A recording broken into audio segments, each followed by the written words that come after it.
दिल्ली सरकार में fellow, associate fellow, सलाहकार और उपाध्यक्ष के रूप में काम कर रहे करीब 400 कर्मियों की सेवाओं को उपराज्यपाल वीके सक्सेना ने तुरंत प्रभाव से समाप्त कर दिया है। दिल्ली सरकार ने इन्हें अपने विभिन्न विभागों, एजेंसियों में सलाहकार, विशेषज्ञ, वरिष्ठ अनुसंधान अधिकारी और परामर्शदाता के रूप में नियुक्त किया था।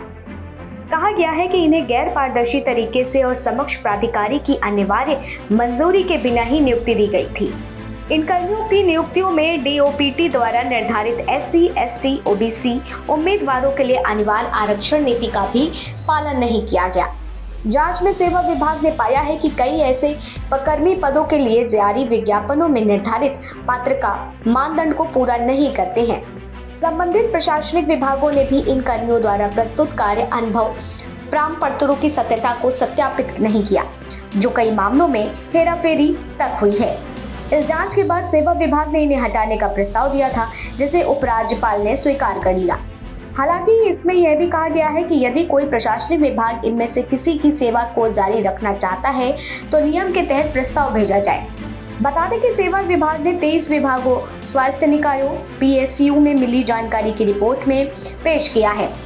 इसमें पाया गया था कि नियमों का पालन नहीं हुआ है। इन कर्मियों की नियुक्ति करने से पहले समक्ष प्राधिकारी की मंजूरी नहीं ली गई है। सेवा विभाग ने जांच में पाया कि पुरातत्व, पर्यावरण, दिल्ली अभिलेखागार, महिला और बाल विकास और उद्योगों के 5 विभागों में 69 कर्मी बिना मंजूरी के कार्यरत थे। इसके अलावा 13 बोर्ड स्वायत्त निकाय में 155 कर्मी कार्यरत थे। Delhi assembly research centre, dialogue और डेवलपमेंट कमीशन ऑफ दिल्ली ने 187 कर्मियों की नियुक्ति के बारे में जानकारी नहीं थी। उपराज्यपाल की मंजूरी से 4 विभागों, स्वास्थ्य और परिवार कल्याण, खाद्य सुरक्षा, इंदिरा गांधी अस्पताल और परिवहन में 11 कर्मियों को लगाया गया था। वहीं 400 कर्मियों को पद से हटाने पर दिल्ली सरकार ने इसे गैर कानूनी करार दिया है। साथ ही कहा है कि इसे कोर्ट में चुनौती दी जाएगी। दिल्ली सरकार के सूत्रों का कहना है कि उपराज्यपाल के पास ऐसा करने का अधिकार नहीं है। वह गैर कानूनी और संविधान के खिलाफ काम कर रही है। उनका उद्देश्य दिल्ली सरकार को पंगु बनाना है।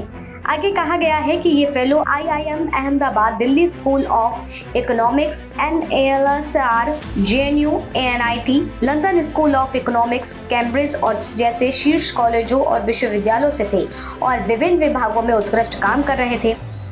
इन सभी को उचित प्रक्रिया और प्रशासनिक मानदंडों का पालन करते हुए काम पर रखा गया था। इन्हें दिल्ली सरकार के साथ जुड़ने के कारण हटाया गया है। फैसला लेने से पहले एक बार भी कारण बताओ नोटिस जारी नहीं किया गया। किसी भी स्तर पर कोई स्पष्टीकरण नहीं मांगा गया। इस असंवैधानिक फैसले को अदालत में हम सब चुनौती देंगे। अब इसी को लेकर के रार कतरार शुरू हो गई है। फिलहाल अब देखना होगा कि कोर्ट में जाने के बाद इसको लेकर क्या निर्णय निकल करके सामने आता है। आप देख रहे हैं सौगंध TV, सौगंध वतन की।